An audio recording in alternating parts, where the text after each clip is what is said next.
Anissa sedang di luar bersama si kembar, dia tidak menyangka kalau dia akan bertemu lagi dengan mantan kakak iparnya Jay, yaitu Arjun dan Mika. Ale, Alvin, tante kangen banget sama kalian. Ucap Mika mendekat dan ingin memeluk Alvin dan Alea.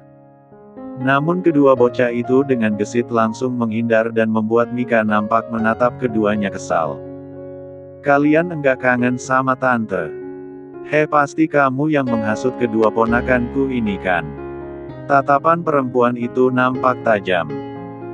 Namun Anissa terlihat biasa saja, karena kalau perempuan itu macam-macam sudah pastinya para bodyguard yang mengikuti mereka di belakang langsung keluar. Tante jelek dan menyeramkan, jangan dekat-dekat sama kami, nanti kami malah sakit karena terserah virus jahat. Celetuk Ale sambil berkacak pinggang membuat Mika melotot, karena Ale malah menghina dia perempuan jelek. Aku ulek ya mulut kamu itu.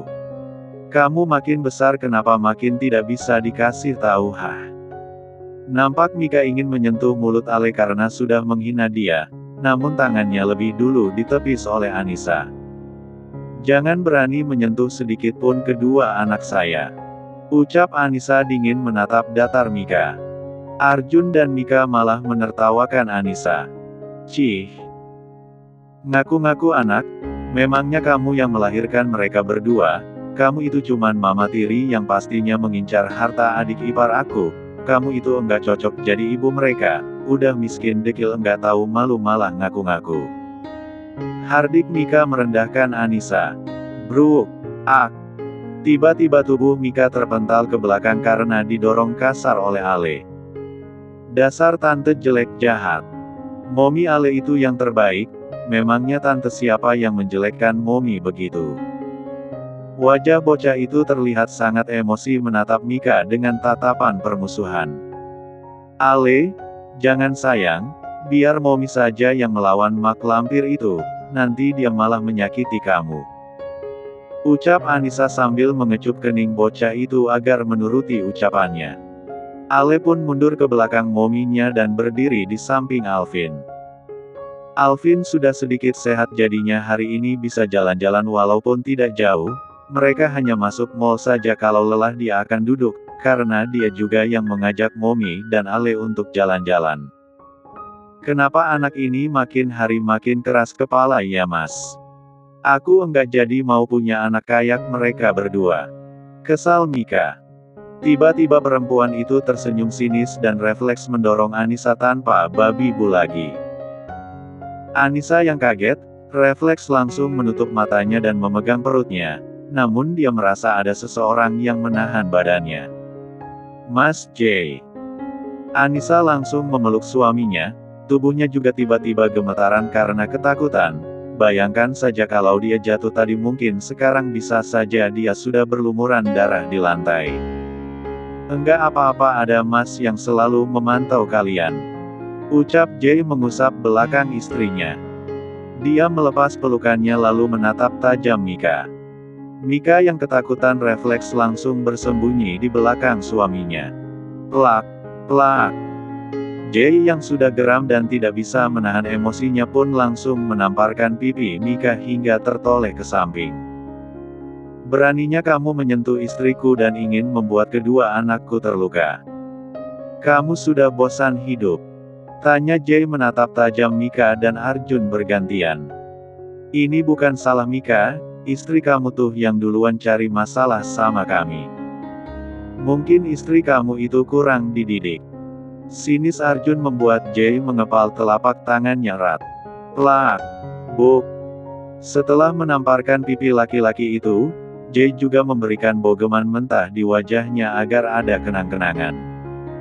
Sudah bosan hidup berarti, hingga berani mengganggu ketenangan hidup keluargaku. Ucap Jay dengan tatapan tajam yang seperti pedang. Sedangkan Ale sudah dibawa menjauh oleh Gavin. Gavin membawa Ale dan Alvin ke mobil, sedangkan Jay memanggil para bodyguardnya untuk memberikan sedikit apresiasi kepada dua orang yang sudah ingin menyakiti anak istrinya itu. Beri sedikit hadiah untuk keluarga mereka, Sebarkan berita kalau istri seorang bapak Direktur Arjun telah mendorong istri seorang Jay. Kalau bisa beritanya terus berlanjut sampai perusahaan mereka gulung tikar. Ucap Jay datar menatap para bodyguardnya itu yang tidak lain adalah rival, Nick dan beberapa orang lagi. Akan kami laksanakan bos. Ucap mereka lalu membungkukkan badannya hormat. Nyali Mika dan Arjun langsung menciut mendengar perintah Jay kepada para anak buahnya itu. Jay, kamu apa-apaan hah? Aku ini kakak ipar kamu. Sentak Arjun, Jay langsung menatapnya memakai tatapan tajamnya. Adik Anda memang mantan istri saya, tapi Anda bukanlah kakak ipar saya sejak Arista meninggal. Sahut Jay datar lalu menggandeng tangan istrinya keluar dari mall. Mas kok bisa langsung muncul di sini? Tanya Anissa heran sambil menatap wajah suaminya yang mengusap pucuk kepalanya pelan. Mas kebetulan makan siang sama Gavin di resto yang tidak jauh dari sini, tapi rival selalu mengirimkan foto apa saja yang kalian lakukan, hingga foto yang terlihat ada dua orang gila itu. Mereka berdua kayaknya memang mengikuti kalian dari tadi makanya aku dan Gavin langsung meluncur ke sini. Mereka berdua memang sengaja ingin menyakiti kalian bukan mau mengambil Ale dan Alvin. Mungkin mereka iri dengan kehidupan kita sayang. Ucap Jay sambil mengusap pucuk kepala istrinya. Karena beberapa hari yang lalu ketika kamu dinyatakan hamil, para karyawan di perusahaan aku kasih bonus sayang dan juga aku mengirim bingkisan untuk anak yatim. Mungkin beritanya sampai ke telinga para keluarga orang-orang jahat itu. Jelas Jay membuat Anissa mengangguk, karena yang dikatakan suaminya sepertinya memang benar. Mungkin Mika iri karena Anissa bisa hamil sedangkan perempuan itu dan suaminya tidak bisa memiliki anak. Mommy. Ale khawatir sama Mommy enggak kenapa-napa kan? Kenapa tante itu jahat banget ya Dad? Mommy baik-baik aja sayang, Ale kok berani dorong tante itu? Lain kali jangan ya sayang dia bisa menyakiti kamu, ucap Anissa sambil mengecup pucuk kepala Ale yang nampak mengedip-ngedip matanya lucu karena tiba-tiba dicium oleh mamanya. Mommy sayang Ale hehe, abang pasti minta dicium juga Mom. Ucap bocah itu membuat Jay dan Anissa terkekeh. Anissa duduk di belakang bersama Ale dan Alvin, sedangkan Jay duduk di depan samping Gavin. Ayo sini, Mommy peluk dan sayang. Ucap Anissa merentangkan tangannya. Alvin mendekat dan masuk ke dalam pelukan Anissa. Maafin abang ya, enggak bisa jagain Mommy. Badan abang masih sedikit lemas, hampir aja Mommy kenapa-napa. Ucap Alvin sambil memeluk erat Anissa. Alhamdulillah, Dedi datang di waktu yang tepat ya sayang, artinya Allah masih melindungi Mommy dan adik-adik. Balas Anissa membuat Alvin dan Alea langsung menganggukkan kepalanya. Dedi terima kasih, sudah melindungi Mommy dan adik-adik, ucap Ale dan Alvin bersamaan. Itu sudah tugas Dedi, jadi enggak perlu bilang terima kasih. Balas Jay sambil tersenyum kecil menatap anak-anaknya dari kaca spion. 2 hari kemudian para anak buah Jay bergerak dengan cepat, karena mereka mendapatkan rekaman CCTV di mall. Alhasil rekaman CCTV itu mereka sebarkan dan langsung masuk berita karena jelas saja orang-orang mengenal Arjun yang adalah direktur di perusahaan urutan keempat. Plak, plak, plak, plak. Keduanya langsung mendapatkan tamparan dari Ibu Maya dan Pak Wira. Anak sialan dan menantu sialan. Kalian berdua kenapa sangat bodoh hah? Bisa-bisanya kalian mau menyakiti istri Jay di depan umum begitu. Apa kalian berdua tidak punya otak? Lihat. Karena ulah istri kamu ini Arjun. Perusahaan kita tiba-tiba sahamnya ditarik, kamu mau perusahaan kita gulung tikar. Mereka malah memilih bekerja sama dengan perusahaan Jay. Sentak Pak Wira menatap tajam Mika dan Arjun yang hanya bisa menundukkan kepalanya sambil mengusap pipinya yang kesakitan.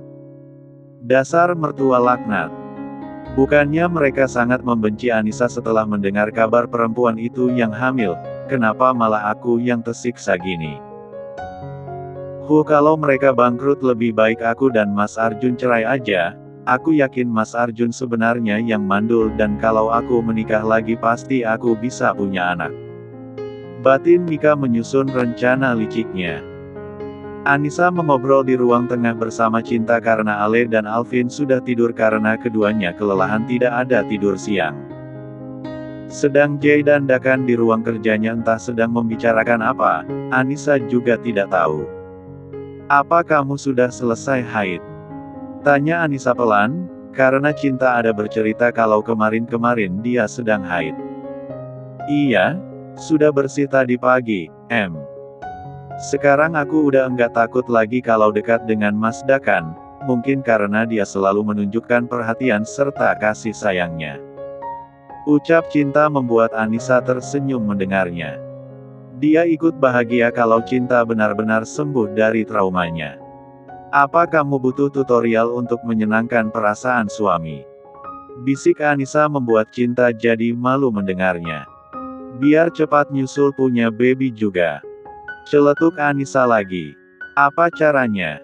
Tanya Cinta pelan dengan wajah yang malu-malu. Ayo ke kamar, aku punya beberapa lembar yang belum pernah aku pakai. Ucap Anissa. Keduanya pun ke lantai atas dan masuk kamar Anissa dan Jay. Ayo masuk ke kamar itu. Anissa menarik tangan Cinta masuk ke walk-in closet. Cinta nampak takjub melihat jejeran barang-barang Anissa yang dibelikan oleh Jay. Kamu enggak perlu kaget Cin, nanti kamu juga akan merasakan ini, dimanja sama suami kamu dan dia pastinya memenuhi semua kebutuhan kamu tanpa diminta. Aku yakin Dakan sama seperti Mas Jay, mereka orang yang penyayang dengan pasangan yang mereka cintai. Jadi jangan pernah insecure sama perempuan lain di luar sana. Ucap Anissa. Cinta nampak mengangguk, karena yang dikatakan Anissa ada benarnya, dia tidak boleh insecure sama perempuan-perempuan di luar sana. Anissa menyodorkan 2 lembar lingerie membuat mata Cinta melotot, karena lingerie itu nampak ner 4 uang. Pakai itu, jangan lupa pakai parfum yang banyak biar wangi dan mengnoda. Ucap Anissa mengerlingkan matanya membuat Cinta malah malu. Jangan lupa rambutnya diurai, biar makin H0T, lihat aja jakunnya, kalau naik turun berarti kamu berhasil menggoda suami kamu memanjakan matanya. Ucap Anissa terkekeh. Cinta ke kamarnya dengan membawa 2 lembar lingerie yang nampak sangat ner 4 uang itu. Cukup lama dia memandang salah satunya, akhirnya dia memutuskan untuk memakainya saja, karena dia juga sudah tidak takut apabila disentuh suaminya, jadi tidak mungkin nanti dia malah kambuh lagi. Apa abang puas melihat perusahaan mantan mertua abang itu hampir bangkrut? Belum, sampai mereka benar-benar bangkrut baru aku puas, karena selama ini mereka begitu semena-mena merendahkan aku dan kedua anakku. Setelah itu mereka dengan seenak jidatnya mau mengambil Ale dan Alvin. Aku ingin membuat mereka benar-benar bangkrut. Aku tidak peduli walaupun mereka adalah mantan mertuaku. Ucap Jay menatap datar laptop di depannya sambil tersenyum smirk. Itu lebih baik aku rasa, karena mereka selalu semena-mena sama abang. Selalu menuduh abang yang membunuh mamanya Ale dan Alvin dulu. Ucap Dakan. Jangan bahas almarhum mamanya Ale dan Alvin di depan kakak ipar kamu. Aku tadinya tidak sadar tapi setelah dipikir-pikir dia juga punya perasaan, bisa aja dia mengira kalau kita selalu mengenang mamanya si kembar dan mengira kalau dia hanya dijadikan pengganti aja. Apalagi sekarang kakak ipar kamu lagi hamil, moodnya bisa berubah-ubah, salah dengar sesuatu aja bisa membuat dia sakit hati. Lebih baik sekarang jangan membahas almarhum mantan istri aku. Ucap Jay. Oke bang, adikmu ini tentunya akan menuruti semua ucapanmu demi kebaikan kakak ipar dan dede bayi. Ucap Dakan terkekeh membuat Jay ingin sekali mencubit adiknya itu karena laki-laki seperti mengira kalau dia sedang bercanda. Dakan masuk ke dalam kamarnya, namun lampu yang menyala hanya lampu tidur, membuat Dakan mengernyit keningnya heran karena biasanya sang istri tidak mau kalau sampai lampunya mati. Dakan menghidupkan saklar lampu, namun seketika dia terdiam melotot kaget bercampur syok dan menganga tak percaya, karena melihat istrinya beranjak dari ranjang sambil tersenyum manis ke arahnya dan membuat Dakan makin terpesona dan air liurnya ingin menetes. "Mas, kenapa malah bengong? Apa Mas enggak ngantuk? Ayo tidur," ajak cinta membuat wajah Dakan makin sumringah. Akhirnya pada malam itu, Dakan buka puasa juga. Ale dan Alvin bangun lebih pagi, karena mulai sekarang keduanya harus belajar mandi sendiri tanpa mamanya. Itu adalah kemauan keduanya tanpa Anissa dan Jay tahu. "Abang, Ale enggak sabar punya adik. Ale bisa bermain sama adik-adik nanti, adik kan ada 2. Ucap Ale sambil memperlihatkan jarinya 2. "Kalau mau punya adik, Ale nanti harus bisa sendiri, jangan manja lagi sama Momi. Momi dan Dedi tetap sayang kita tapi mereka akan sibuk sama adik-adik, Om Dakan bilang gitu," ucap Alvin sambil menggosok rambutnya memakai handuk. "Ale akan belajar untuk enggak manja lagi sama Momi, tapi kalau sekarang belum bisa bang. Ale mau puas-puas dulu manja-manjanya sama Momi, nanti adik-adik lahir Ale enggak bisa lagi manja-manja sama Momi," ucap Ale sambil menggembungkan pipinya karena dingin. Keduanya mandi terlalu pagi dan tidak memakai air hangat. Karena di kamar mandinya sudah ada bak dan terisi air dan sudah ada gayung juga. Biasanya mereka mandi sama Anissa pakai shower, namun menurut Alvin lebih cepat pakai gayung. "Abang, Ale mau minta ikat sama Momi. Ale enggak bisa ikat rambut yang lucu gitu," ucap bocah itu mengerucutkan bibirnya, karena tangannya pegal abis menyisir rambutnya sendiri. "Ayo kita ke kamar Momi, rambut kamu harus dikeringkan dulu." Keduanya berjalan ke kamar Jay dan Anissa. Alvin selalu memegang tangan adiknya yang berjalan sangat lambat itu karena badannya yang pendek. Ale menghentikan langkahnya membuat Alvin langsung menoleh. Dia menatap adiknya heran karena melihat adiknya yang memonyongkan bibirnya seperti sedang kesal. "Abang kenapa kakinya lebar banget? Kan Ale capek harus jalan cepat-cepat," menyamai langkah abang. Gerutu adiknya membuat Alvin tertawa lalu mencubit pipi adiknya gemas. "Makanya minum susu biar tinggi," timpal Alvin. "Ale minum susu terus enggak tinggi-tinggi. Mungkin kamu ditakdirkan memang menjadi pendek dan gendut." Tawa Alvin membuat Ale merajuk. Ale berjalan cepat menuju kamar orang tuanya dan meninggalkan Alvin yang tertawa. "Tok, tok, tok. Momi Dedi, Ale datang," teriak bocah itu dari depan pintu kamar. Tidak lama pintu pun terbuka. Nampak Dedinya yang membuka pintu. "Shoot, Momi masih tidur? Ale kenapa tumben udah mandi dan bawa seragam ke sini?" tanya Jay dengan suara yang pelan. "Ale mau minta diikatkan rambut sama Momi. Rambut Ale juga masih basah Ale dan abang enggak berani pakai pengering yang ada anginnya itu," celetuk Ale membuat Jay terkekeh. Nampak Alvin juga muncul di belakang Ale membuat Jay mengacak rambut kedua anaknya karena makin hari makin pintar aja.